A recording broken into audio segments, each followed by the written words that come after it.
en Canal 4.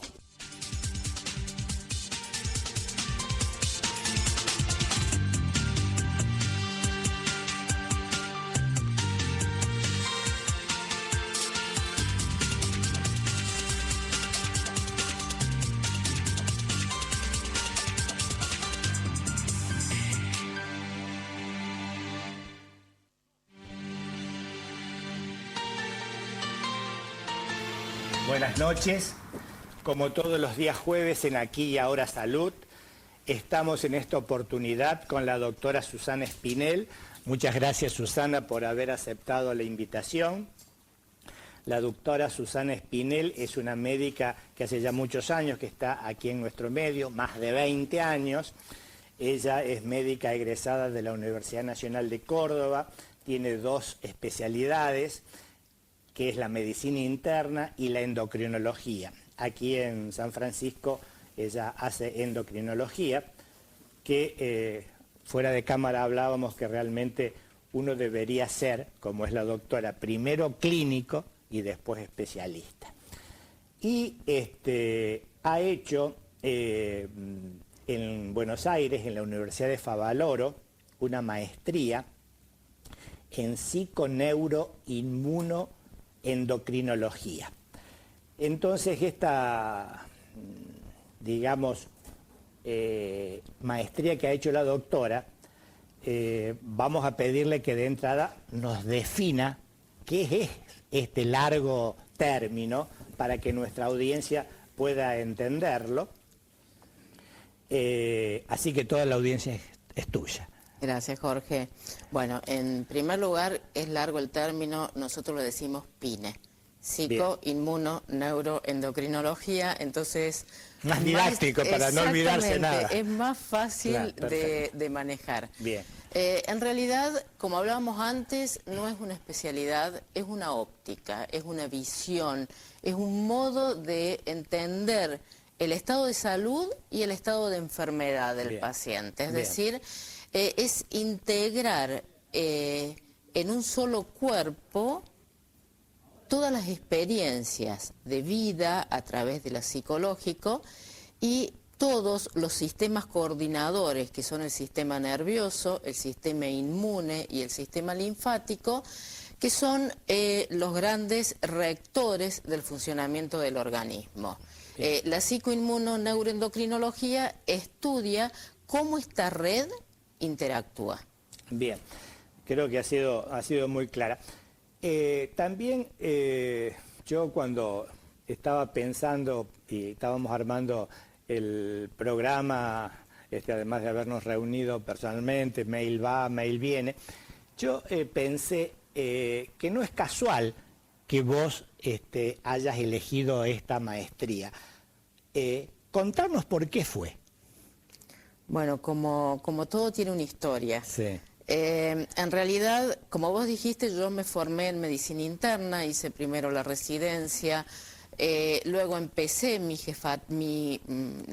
residencia, mi concurrencia en endocrinología, y por esas cosas de la vida volví, hice la jefatura de residencia de medicina interna, ahí rendí la especialidad y recién después rendí la especialidad de endocrinología. Es decir, en mi historia comenzó la medicina interna y después siguió la endocrinología, lo cual te da una plataforma a la hora de interpretar lo que el paciente siente. Es decir, cuando el paciente dice, siento una palpitación, uno ya sabe cuáles son las preguntas para orientarse hacia el cuadro, ¿es significativo o no lo es? Claro. Con los años, al no hacer más medicina interna, uno va perdiendo el entrenamiento en lo que es en nuevas medicaciones, nuevas alternativas terapéuticas, pero seguís teniendo el manejo, o sea, que es la formación que has tenido. Esa formación en medicina interna a mí me dio una base muy sólida en el inicio mío de la interacción con el paciente y una comprensión. Para mí, a mí me cuesta mucho no entender algo por mi forma de ser. Entonces, entendía la patología del paciente. Y en los últimos años me daba cuenta que no entendía. O sea, que en muchos pacientes había aspectos que no los lograba entender, que no lograba saber por qué el paciente tenía eso. Y hay veces que no basta con decirle, no, mira, no es la tiroides, Claro. quédate tranquila Sí, porque sí. el análisis te dio bien. Sí, sí. Porque el paciente tiene un síntoma que muchas veces los médicos no sabemos cuál es y que no corresponde a una sintomatología clásica. Entonces fui buscando las respuestas a esto. Bien, bien. Una cosa que también nos hablamos de fuera de cámara y a mí me gustó mucho lo que vos me enseñaste, que esta maestría es una óptica de ver la medicina y que esa óptica debería estar en todas las especialidades médicas, desde la ginecología, desde la medicina interna, desde la cardiología. Yo entiendo, y no fue casual que yo te preguntara esto, porque vos pensaste, yo fui médico clínico durante muchos años, cardiólogo también, y es cierto lo que vos decís, había algunas cosas que se me escapaban, como diciendo, no me cerraba, acá hay alguna otra cosa. Entonces uno, en su ignorancia y sin haber hecho una maestría, uno, y conversándolo con colegas que pensaban más o menos lo mismo, empezamos a llegar a la conclusión de que había alguna parte psíquica en todo esto, que era medio como que era el rector o a donde comenzaba el problema. Por eso cuando vos empezaste a contarme que era el eje, digamos, hipotálamo, hipófisis y suprarrenal, visto desde esta nueva óptica o esta maestría, me interesó mucho, por eso te convoqué para que le digas a la audiencia qué es todo esto. Así que no sé si tenemos alguna imagen para ver, como para entrar en tema. Poner la primera imagen. Bien. En la primera imagen se muestra lo que es el flujo básico de información. Nosotros sabemos que tenemos un sistema nervioso, que tenemos un sistema inmune y que tenemos un sistema endocrino. Eso forma parte del conocimiento general que tenemos no solamente los médicos, sino en mayor o menor grado el resto de la población. Y siempre se supo de la conexión entre sistema endocrino y sistema nervioso.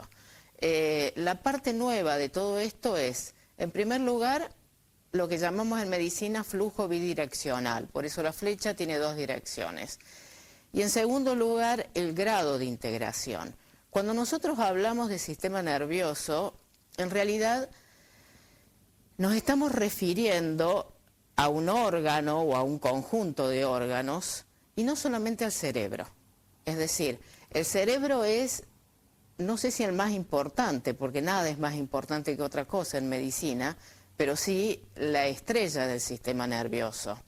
Pero el cerebro en realidad necesita de otras partes del sistema nervioso para poder interactuar. El cerebro es un órgano que recibe información del medio externo, tanto por los órganos de los sentidos como por nuestra sensibilidad general. Toda nuestra conexión con el medio externo entra a través del cerebro. Y el cerebro recibe esa información y va a ejecutar una serie de funciones, que las va a hacer por otras dos partes, que lo vemos en la próxima diapositiva, en donde vemos de que el sistema nervioso tiene una parte central y una parte periférica.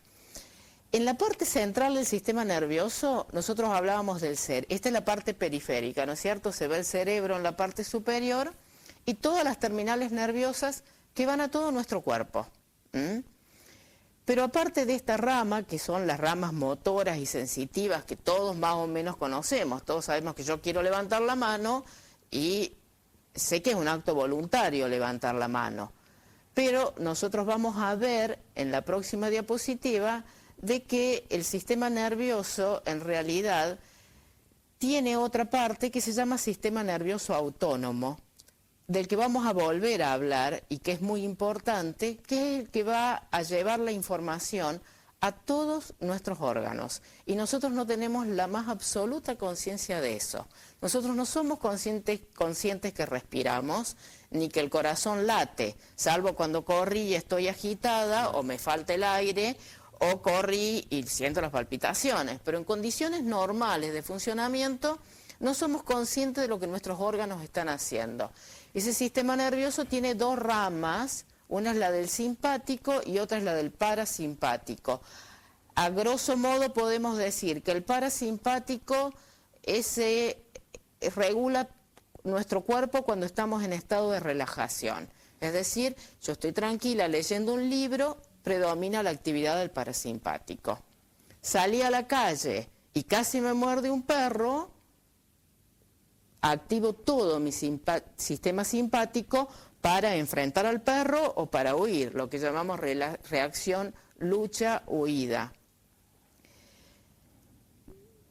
Esta es la parte orgánica, pero tenemos que tener en cuenta que el cerebro tiene una capacidad, que es recibir información.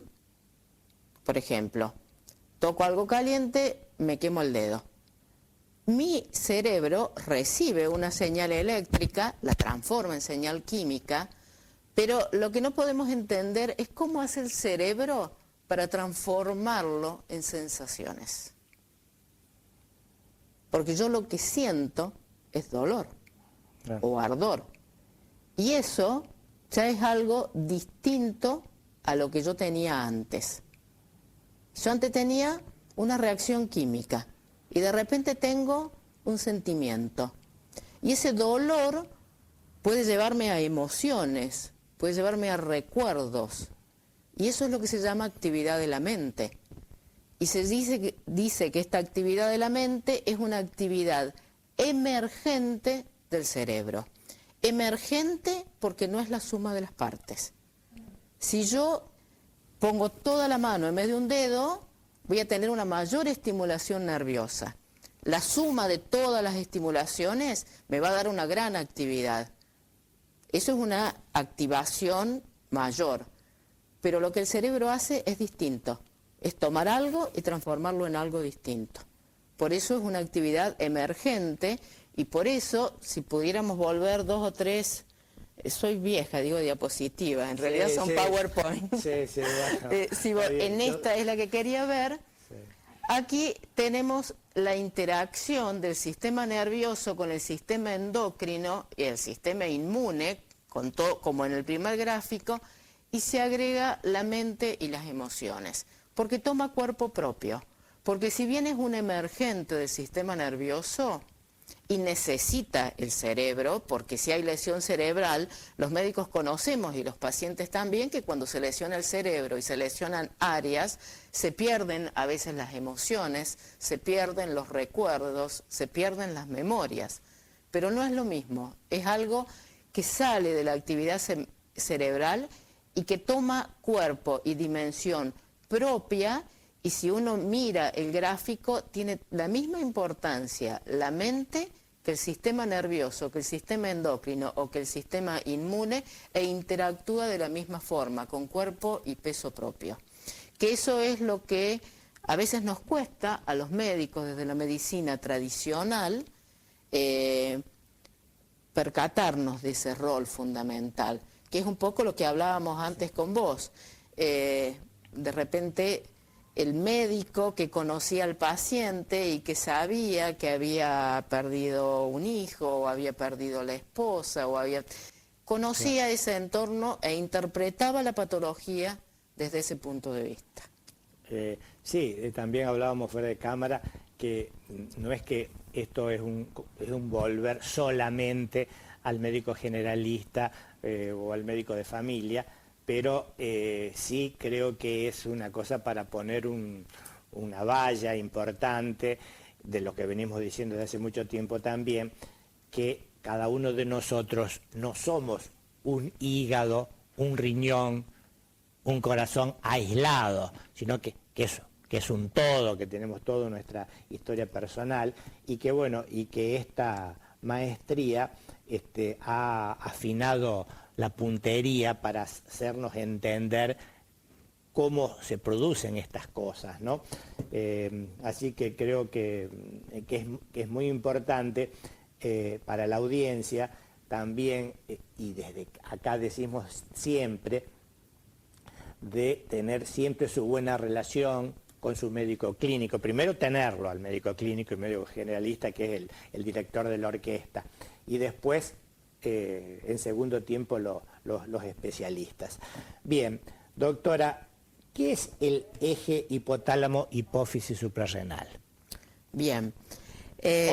O si querés seguir, para que no te saques de tu esquema, con las diapositivas, No. con la secuencia. En realidad, me gusta tu pregunta porque cambia, pone en el primer punto y después en el cambio que estamos haciendo. Bueno. En realidad, nosotros al eje hipotálamo-hipófiso adrenal es un eje fundamental en la vida porque es el eje que nos permite reaccionar ante situaciones de estrés. Es decir, y acá entramos en la definición de lo que es el estrés, que es muy difícil de definirlo, o sea, todos sabemos lo que es el estrés, pero definir el estrés es difícil aún en términos médicos. En realidad es una palabra que define a la fuerza que hay que aplicar sobre algo para deformarlo. Y eso es la resistencia al estrés. Y me encanta la definición, porque esa es la definición de estrés. Porque no es objetivo. Es decir, para vos puede no ser estresante estar hoy aquí, pero para mí puede serlo. Y para otra persona le puede dar una reacción de pánico que no lo puede concebir de venir y hablar frente a una cámara. Entonces, ¿qué es el estrés? Puede ser que, en alguna cosa que yo he leído, de que Seyle, que es el que inventó la palabra, que era compañero de unos ingenieros. Claro, ellos fueron los que le dieron la idea con lo de la torsión y por eso fue que puso el término. Y el término realmente es gráfico, porque es lo que nos quiebra, es lo que nos puede. Y en esto siempre tuvimos el conocimiento de que el eje hipotálamo hipófiso adrenal estaba en la situación de estrés.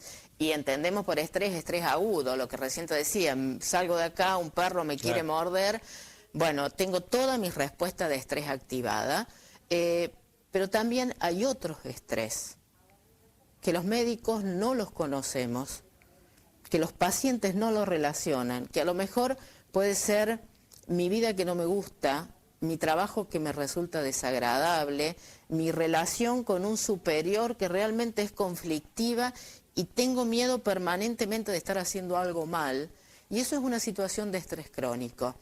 Y se activa el eje como en el estrés agudo, solo que persistentemente y a lo mejor en menor intensidad. Entonces, me gusta tu pregunta, porque vamos a hablar un poco de qué es el eje hipotálamo hipófiso adrenal, pero lo vamos a hacer desde la perspectiva del estrés. Perfecto. Nos están haciendo seña que vayamos al primer corte, así que muchas gracias a ustedes por prestarnos la atención, a Graciela por todas estas explicaciones que nos estás dando. Dentro de un ratito volvemos a estar con ustedes y en el segundo bloque, entonces, te vas a dedicar a contestar mi pregunta. Gracias nuevamente.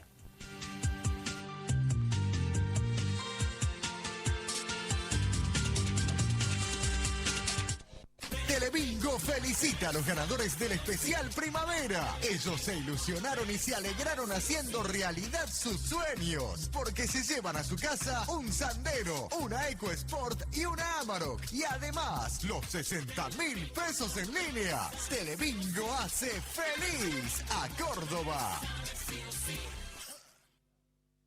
La Clínica Enrique J. Carrá presenta un servicio único en la ciudad para la tranquilidad de las empresas. Si su empleado se accidentó, ponemos toda nuestra estructura médica y administrativa a su disposición, con profesionales y personal administrativo capacitados para facilitar toda la atención que su empleado requiere, incluidos los trámites ante su aseguradora de riesgo de trabajo. Llame al 423-228, interno 113, y consulte por este servicio único para su empresa. Radio Canal te acerca a una nueva manera de interactuar y consumir el contenido que más te gusta desde tu smartphone o tablet. Busca nuestra aplicación en el App Store y descargala gratis. Interactúa con nuestros contenidos en tiempo real. Accede a toda la información. Escucha FM Contacto en vivo desde tu aplicación. Radio Canal está donde estás vos.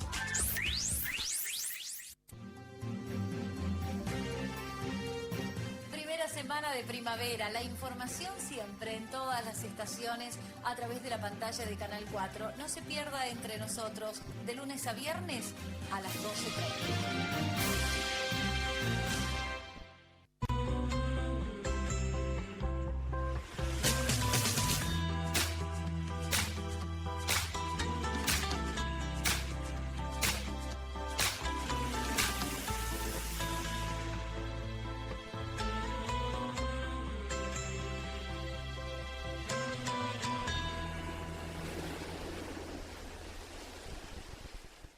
En Asociación Mutual Árabe llevamos más de 20 años ayudándote a crecer, con servicios para toda la familia, servicios de óptica y de farmacia, ayuda económica, ahorro mutual, jardín maternal, asistencia para la tercera edad, servicio de viviendas y subsidios. Asociación Mutual Árabe, potenciamos tu crecimiento. 9 de julio de 1998, San Francisco, teléfono 425-444.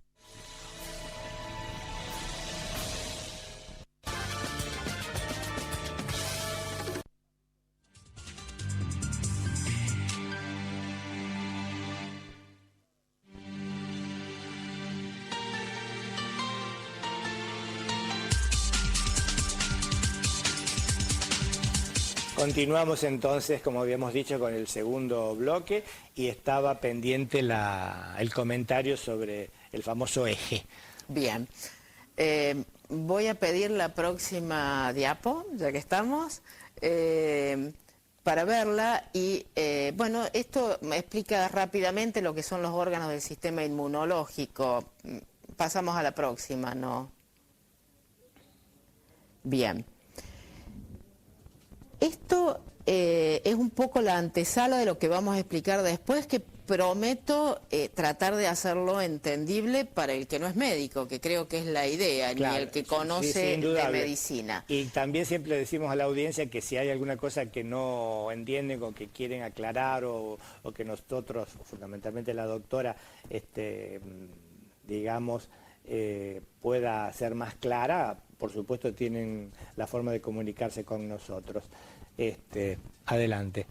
Bien, esto explica un poco cómo es la interacción básica de nuestro cerebro.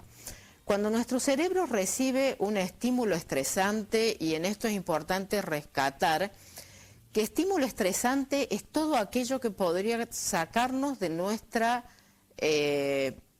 quietud, es decir, cuando yo me despierto a la mañana es un estímulo estresante, que yo lo puedo resolver y solucionar inmediatamente o que me puede generar un estrés más importante. Entonces, cuando yo recibo un estímulo estresante, mi cerebro hace una primera evaluación en una región, que es la que está marcada en rosa, que es la encargada de evaluar lo potencialmente peligroso que puede ser un cambio. Cuando se produce una activación de esa zona, ante un estímulo de mediana importancia, se dan 3 respuestas. La primera es una respuesta emocional, es decir, veo el perro, me asusto, me da miedo. A lo mejor en esa respuesta emocional me paralizo porque realmente tengo mucho miedo y el perro es muy grande. Tengo una respuesta física. Esa respuesta física la conocemos todos ante el miedo. Nos da palpitaciones, se nos acelera la respiración. Hay veces que sentimos el impulso motor de correr, hay veces que nos quedamos quietos. No, es el mío. Hay veces que nos quedamos quietos, que es la activación simpática, lo que recién hablábamos. Y hay otra respuesta de la que no somos conscientes, que es la activación de todo ese eje hipotálamo hipófiso adrenal, que es lo que vamos a ver después. Entonces teníamos la respuesta emocional, la respuesta física y tenemos una respuesta conductual. Es decir, salgo corriendo, le pego una patada al perro, algo hago, lo reto al perro y el perro se va. Tomé una conducta. Esa respuesta conductual va a estar determinada por variantes de procesamiento mío. Es decir, si a mí me mordió un perro grande cuando era chica y estuve muy lastimado, probablemente tenga un terror que me paraliza. En cambio, si en mi vida me he criado en medio de animales y conozco cómo manejarlos, mi respuesta va a ser totalmente diferente. Y ese cambio en mi respuesta y en mi evaluación del potencial, del peligro de la mordedura de perro, va a determinar si yo cierro esta situación estresante eficazmente o no. Tiene importancia la historia personal, como siempre. Fundamental. Fundamental porque vemos como el mismo hecho dispara las tres respuestas. La emocional, la física y la de conducta. Y esto que es fácil de entender en la mordedura de un perro, pasa lo mismo en otros eventos de la vida que no lo tenemos tan en claro que participara el sistema, los mecanismos de estrés, como pueden ser, por ejemplo, enfermedades cardiovasculares. Perdón, yo me acordé cuando estaba diciendo esto del perro, del ejemplo que vos pusiste, cuando el gato ve al perro, que se pone la piloerección es una respuesta simpática. Una respuesta simpática, indudablemente, ¿no? Y es muy probable, más si alguna vez lo haya mordido ese gato el perro. Y bueno, el humano, el gato generalmente huye. Huye, claro. El gato generalmente huye. Ahora vamos a empezar. Encorva el lomo, se le paran los pelos y se le ponen los ojos grandes, la midriasis. O sea, es un ejemplo de activación simpática típico. Ahora vamos a abocarnos un poquito a lo que vos recién me hablabas de qué es el eje hipotálamo hipófiso adrenal, que como PINE tiene muchas siglas, pero vamos a ver que es bastante fácil. Hay una parte de nuestro sistema nervioso, de nuestro cerebro, que se llama hipotálamo y que tiene una función fundamental en la coordinación de todos nuestros ritmos biológicos. En esa pequeña área del cerebro de pocos centímetros está centrada toda la información que regula todos nuestros ritmos biológicos. El ritmo al que vamos a producir hormonas sexuales, hormonas tiroideas, hormonas hipofisarias, los ritmos de sueño y despertar, las áreas de apetito, las áreas de sueño. Es una verdadera encrucijada para todo lo que nosotros llamamos vida autonómica, de la que no somos conscientes. En esa área del sistema nervioso van a actuar tantos factores de estrés psíquico, es decir, lo que recién hablábamos, puede ser el perro que me mordió, mi situación de estrés laboral, un examen, múltiples situaciones de estrés que actúan a nivel psíquico.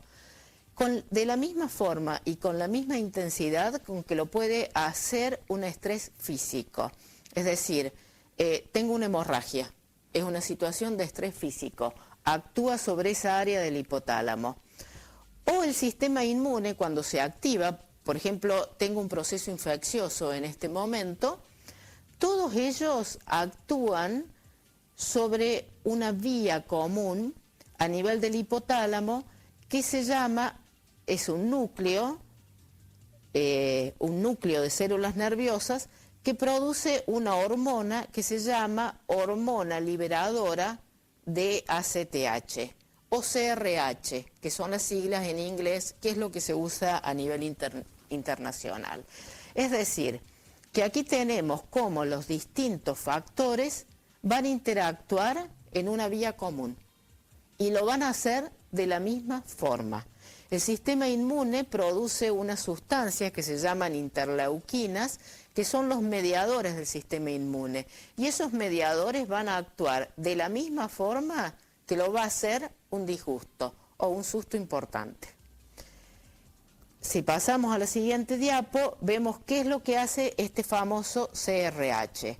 En la parte superior vemos que cuando se activa esta área de nuestro cerebro que produce el CRH, que era la hormona liberadora de ACTH, tiene una acción, ese CRH, que es la clásica, que es estimular a la hipófisis, que es una glándula que cuelga del hipotálamo, de la base del cerebro, y que es como una directora de orquesta, que coordina el funcionamiento de otras glándulas.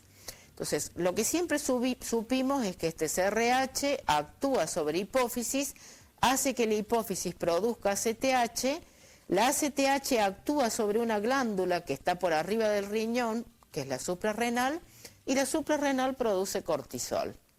El cortisol es la hormona reina de todos los mecanismos de estrés, porque es una hormona que pone en juego una serie de mecanismos por los cuales fundamentalmente aporta azúcar, glucosa, que es el combustible que usan nuestras células.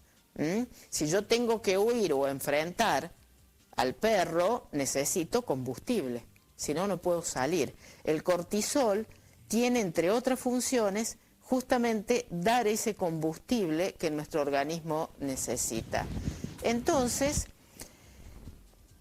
el cortisol va a actuar de forma negativa inhibiendo la producción de CRH.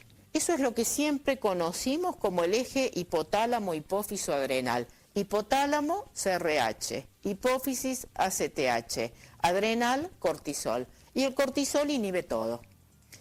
Eso es lo clásico.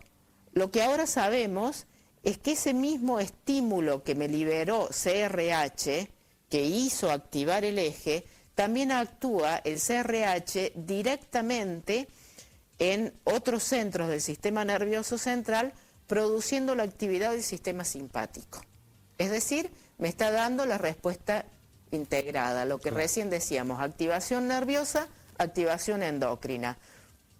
Entonces, cuando yo tengo el sistema nervioso simpático aumentado, estimulado, hace que otra parte de la suprarrenal produzca adrenalina, que es la hormona del estrés. Todos hemos decidido, se me subió la adrenalina o tengo la adrenalina al máximo.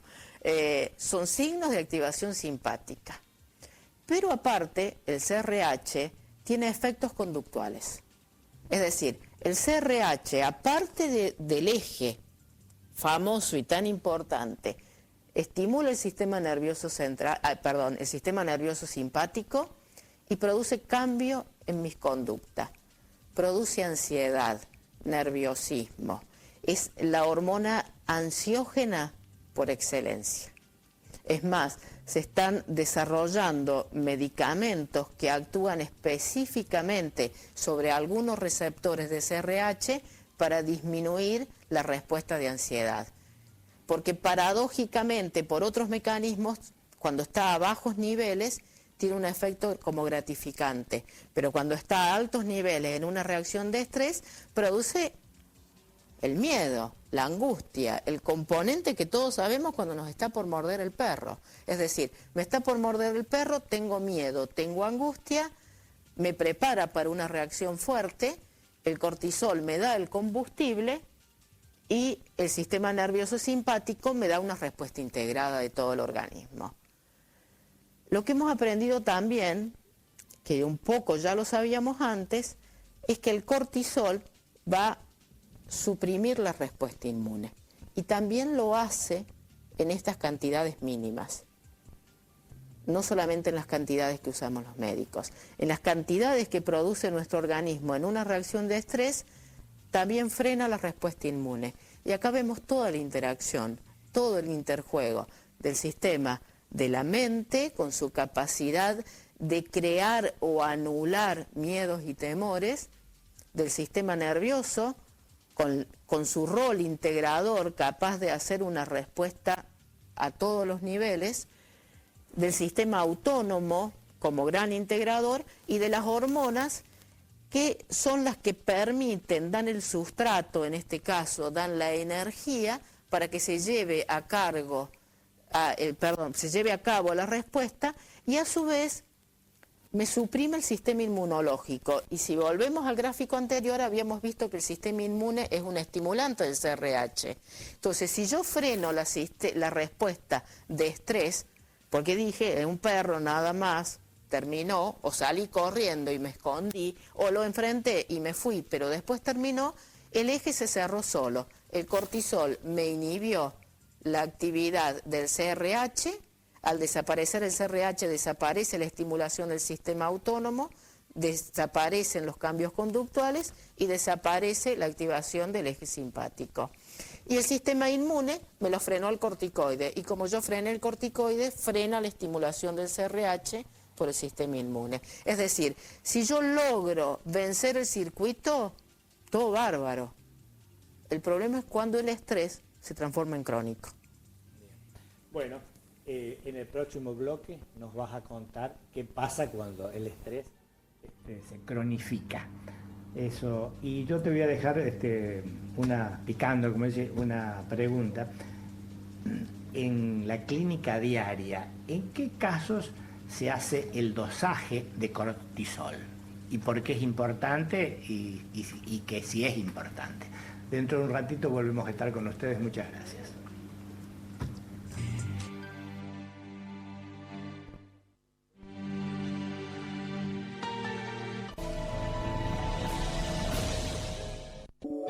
Para una nueva estación, una nueva promoción.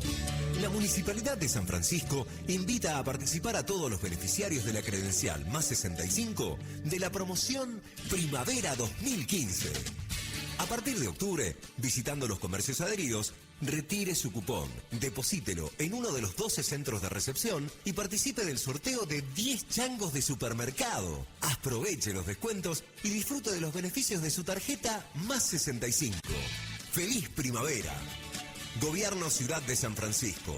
Martín Yarzora, Intendente. Promoción sin obligación de compras. Válida hasta el 16 de noviembre de 2015. Consulte bases y condiciones en www.sanfrancisco.com.ar o en nuestras oficinas.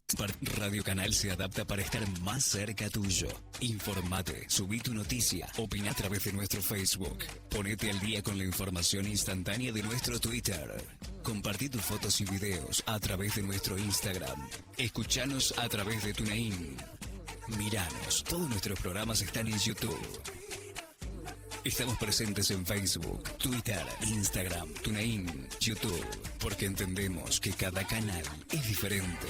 Como vos, sumate. El pasado miércoles 19 de agosto se realizó un nuevo sorteo público de viviendas municipales. 32 nuevas viviendas, 12 pertenecientes al Plan Casa Social y 20 al Plan Casa.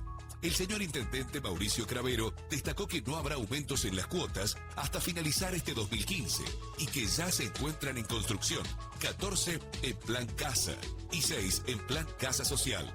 Estas 32 nuevas viviendas municipales se suman a las 126 ya sorteadas, construidas y entregadas, lo que hace un total final de 158 viviendas municipales entregadas en 42 meses de gestión.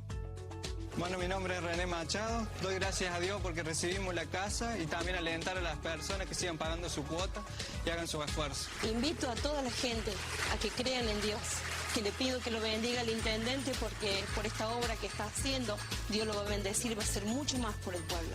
Gracias. Gracias al intendente, gracias a todos. Estamos cumpliendo la palabra, estamos cumpliendo nuestros sueños. Municipalidad de la ciudad de Arroyito, Arroyito, ciudad de vecinos. Mauricio Cravero, intendente municipal. Kevingston, primavera-verano. Kevingston, todo lo que buscas en un solo lugar. Kevingston, déjate tentar, enamorate. Kevingston, primavera-verano. Kevingston, 25 de mayo 1984, San Francisco.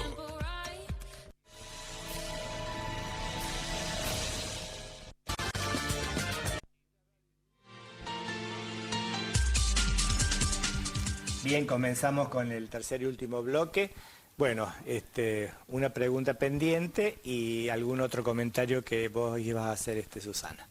Bien, me gustó tu pregunta del cortisol, de cuándo lo medimos, y contesto primero eso porque da pie para lo otro. Bien. En realidad, como endocrinólogos, usábamos el cortisol fundamentalmente para evaluar dos circunstancias. Una es en el paciente que toma crónicamente corticoides por algún motivo y luego lo deja, para ver si se ha recuperado o no ese eje que es el que más tarda en recuperarse. Cuando uno usa corticoides por forma crónica, esos corticoides que uno toma frenan la producción de ese famoso CRH y del ACTH, entonces no hay estímulo en la suprarrenal. Y tenemos que dar corticoides porque si no la persona se muere. Entonces hay veces que uno evalúa el eje buscando el no funcionamiento y uno pone dosis cada vez menores de corticoides hasta que uno puede retirarlo porque ya ve que la glándula volvió a producirlo. La otra circunstancia en que pedimos es cuando queremos ver si hay un exceso de producción de corticoides, que es lo que llamamos Cushing. Y acá me gustó tu pregunta porque los endocrinólogos siempre supimos que no podíamos distinguir el Cushing de la depresión. Porque en la depresión hay un exceso de cortisol. Y eso lo supimos porque no podíamos distinguirlos. Y ahí nos dimos cuenta, ahora que entendemos todo cómo funciona, por qué es que no los vamos a poder distinguir nunca, porque en realidad es el mecanismo que está permanentemente activado en la depresión, sobre todo en las formas más comunes. Hay formas raras de depresión, pero en las formas más comunes está permanentemente activado. Entonces nosotros no lo podíamos distinguir de la patología primaria, de la enfermedad primaria, de la suprarrenal o de la hipófisis. Entonces hoy, más allá de pedirlos en los pacientes en que creemos que puede haber un problema de Cushing, también los pedimos a veces en la evaluación del estrés. Y a mí me gusta ser cauta en esto, porque los corticoides también pueden aumentar sin importancia, por ejemplo, por el uso de anticonceptivos, y no porque estemos más nerviosas o más estresadas, sino porque aumentan las proteínas que se unen al cortisol. Entonces es un aumento que no tiene traducción clínica. Bien. Lo mismo pasa en el embarazo.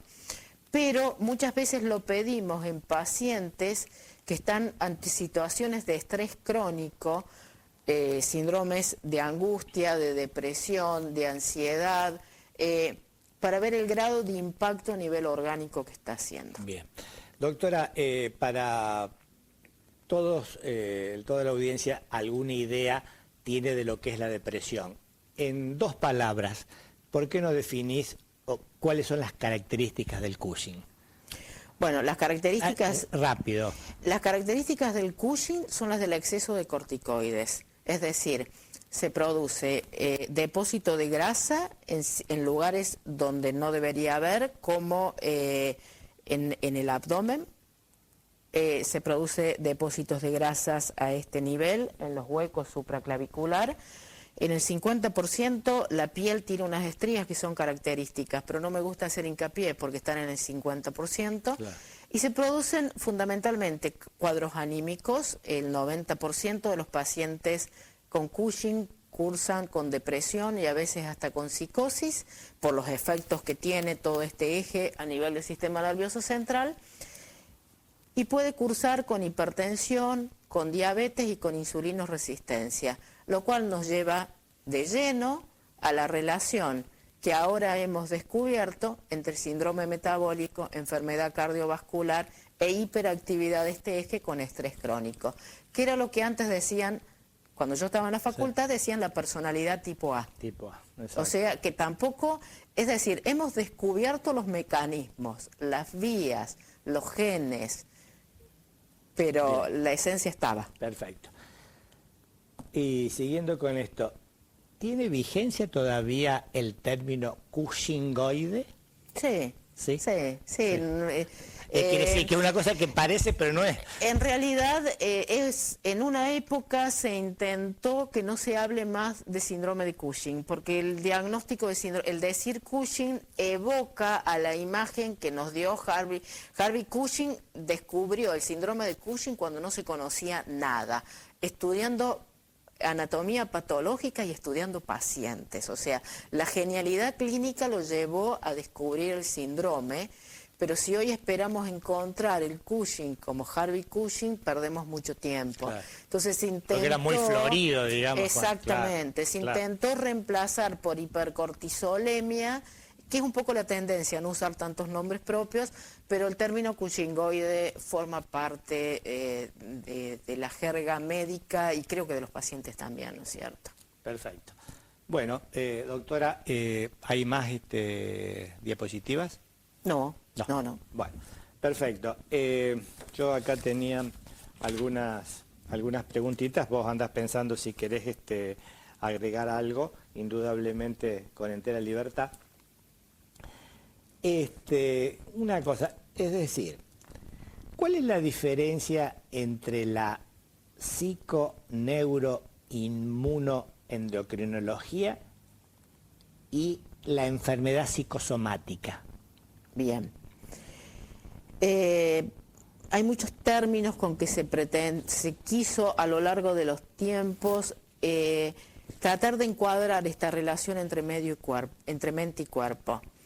El concepto de la psicoinmunoneuroendocrinología es que necesitamos dividir la mente del cuerpo, lo psíquico de lo físico, para estudiarlo.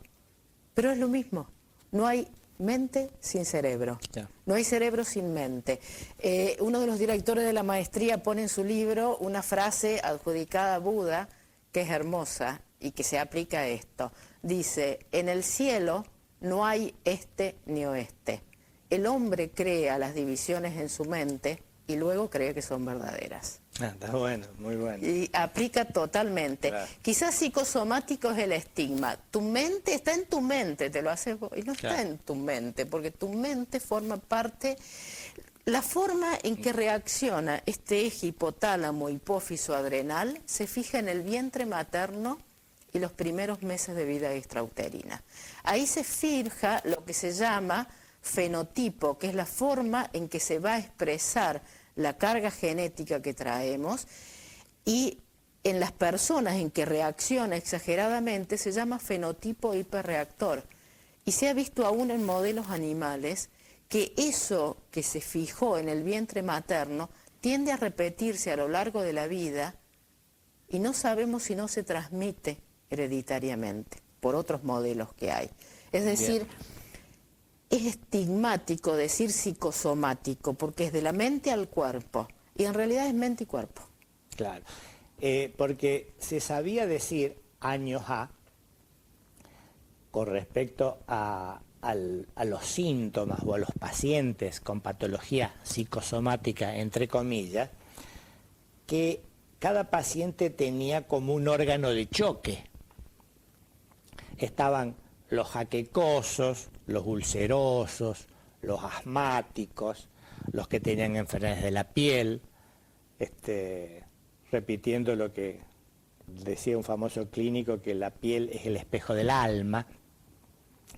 Entonces, esto ha demostrado, digamos, que indudablemente que no solo está en la psiquis del paciente, sino en todo este juego del eje hipotálamo, hipófiso, suprarrenal. Exactamente, porque esto conlleva activación del sistema nervioso simpático que puede ser diferencial en distintas áreas. Sí. Es decir, yo no creo que el concepto de PINE esté enfrentado al de psicosomático, claro, porque son modelos médicos que se aplican a distintas enfermedades. Es decir, no se puede aplicar todo ni adjudicar todo al estrés. Sí. O sea, no se puede decir todo es esto solo ni esto es nada. Sí. Hay modelos, vos por ejemplo hablaste de la migraña no es fácil explicarla desde una perspectiva única psicoinmunoneuroendocrinológica. Es decir, esto está más relacionado con un grupo de enfermedades que se llaman enfermedades de la modernidad. De la modernidad pues son enfermedades que tienen mucho que ver con nuestros estilos de vida, como obesidad, diabetes, hipertensión, enfermedades cardiovasculares, y este modelo cierra a la perfección, como vos Claro. recién lo dijiste. O sea, es la explicación a lo que se viene observando desde hace décadas. Claro. Pero no es aplicable a todo, o sea, tampoco es que todo es por esto, ¿no? Bien. Creo que cuando nos habíamos reunido la primera vez para preparar esta charla, este programa, habíamos hecho alguna referencia a Paul Pleuer, que tenía en el principios del siglo pasado, el siglo XX, un libro que era la psicopatología de los trastornos endocrinos. Sí. Es decir, que ya alguien en aquella época, como se dice vulgarmente, pispeaba que algo había entre las glándulas y el psiquismo. Después, repasando un poco, Paul Pleurer, claro, tenía genes, no sé si solamente genes y fenotipos, porque era hijo de Manfred Bleuler, que había sido colega de Freud. Así que mirá de dónde viene el tema de pensar del cuerpo y del alma, ¿no? Entonces, yo creo de que pienso, y vos corregime, porque vos sos la que sabés, que la determinación actualmente de estos marcadores biológicos como el cortisol, pidiéndolos no solo por pedirlos, sino con una orientación para ver en qué etapa se está de la activación de este eje hipotálamo, hipófisis y suprarrenales, es una cosa que va a entrar medio dentro de la rutina médica. Me refiero, no de la rutina médica, no pedirle a todos los pacientes el análisis, pero en aquellos pacientes que se sospecha alguna alteración de este eje, esta determinación de este análisis, ¿puede ayudar para decisiones terapéuticas? Yo creo que los médicos tenemos que tener conciencia que 20 a 30% de las personas tenemos depresión. Y no digo pacientes, porque 20 a 30% de las personas de población general. Es la epidemia. Es una epidemia de no que se viene, sino que ya llegó. Ya llegó.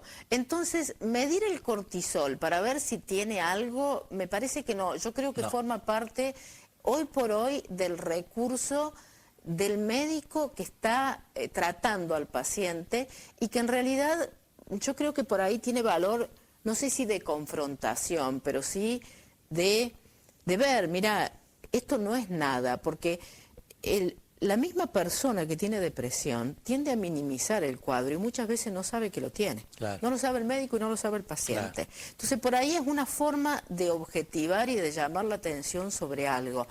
Pero yo creo que, si bien no discuto la importancia que pueda tener, son marcadores de estado, lo llamamos nosotros, y no reemplaza el diagnóstico clínico. Perfecto. Yo creo que el rol del médico clínico, del médico general, del médico que está en contacto con el paciente, en tratar de encontrar el problema anímico y no tratarlo, porque uno no tiene la formación. Es decir, yo puedo haber hecho una maestría, pero yo no puedo tratar el cuadro anímico, porque para eso está el psicólogo y está el psiquiatra. Claro. Pero sí hacer una discusión frontal. Yo creo que hoy con el paciente tenemos que hacer la charla. Claro. Como charlamos de otras cosas, tenemos que charlar del estado anímico de la gente. Bien, y qué interesante esto, también pienso, es llevarlo a los primeros niveles de atención de la salud, es decir, a la atención primaria de la salud concretamente, para no subestimar al paciente, digamos, que tenga alguna sintomatología inicial, porque vos dijiste una cosa interesante cuando hablaste del Cushing. Yo, cuando cursé semiología en la década del 60, el Cushing que diagnosticábamos era el Cushing sumamente florido. Con letrerito le decíamos. Claro, es decir, que realmente era un hombre o una mujer, la mujer con hirsutismo, media barbuda, con la jiba con las famosas estrías, los vergetures, que eran diferentes de las estrías de la embarazada, porque estas eran medias violetas, si mal no recuerdo. Exactamente, muy bien. Algunas sinapsis andan todavía. No, andan mucho. Y claro, medio como que llegábamos medio tarde. Era la época, yo creo que, yo siempre les digo más a la gente joven, nunca hay que juzgar a la luz de los conocimientos de hoy lo que pasó ayer. Claro. Porque es como hablar de lo que va a pasar con el diario del día siguiente, sí, ¿no? sí. Tenés que hablar con el diario de la fecha. Claro, porque te contaron el fin de la película. En su época tuvo mucho valor. Claro. Yo creo que tuvo mucho valor. Hoy es otra época. Claro. Hoy es otra Y época. interesante lo que vos dijiste, que yo eso no lo sabía, como no sé un montón de cosas, de la asociación entre el Cushing y el síndrome metabólico. Que eso sí se ve con mucha frecuencia por los cambios de vida, sedentarismo, sobrealimentación, estrés y demás. En realidad no son Cushing. Vos sabés que hace unos años, estoy hablando probablemente de 10 años, como endocrinólogos nos encontrábamos con el diagnóstico. Hubo una época en donde pacientes que tenían 3 o 4 elementos del síndrome de Cushing se le pedían los análisis. Entonces nos encontrábamos con pacientes hipertensos, diabéticos, con obesidad, a los que les pedíamos y nos daban positivos los test, pero ahí al límite, una leve hipercortisolemia. En algunos centros, los centros de más nivel, se empezaron a tratar. Y se vio que no mejoraban los cuadros metabólicos, entonces se dijo, no, esto no se debe estudiar más. Que en realidad eran cuadros metabólicos con hipercortisolemia. En realidad hay un sobrecruzamiento entre un grado mínimo de hipercortisolemia, que es lo mínimo permanente de hipercortisolemia, que es lo asociado con los cuadros de estrés crónico, con los cuadros metabólicos, con los cuadros depresivos, con los cuadros de obesidad, y lo que es el Cushing. Y actualmente estamos reservando el término Cushing para lo que es Cushing y lo estamos diagnosticando menos. En una época hubo un sobrediagnóstico porque queriendo profundizar y hacer finito el diagnóstico, descubríamos algo que no sabíamos lo que era. Por eso te digo que pedir el cortisol sistemáticamente, cuando no sé a quién se lo pedí, va a ser peligroso porque podemos... hay que verlo en el contexto. Me quedó claro. El contexto en esto me clarifica el análisis. Y la clínica sobre. Y la clínica. Bueno, muchísimas gracias, doctora. Muchísimas gracias a ustedes por prestarnos atención y nos vemos el jueves próximo.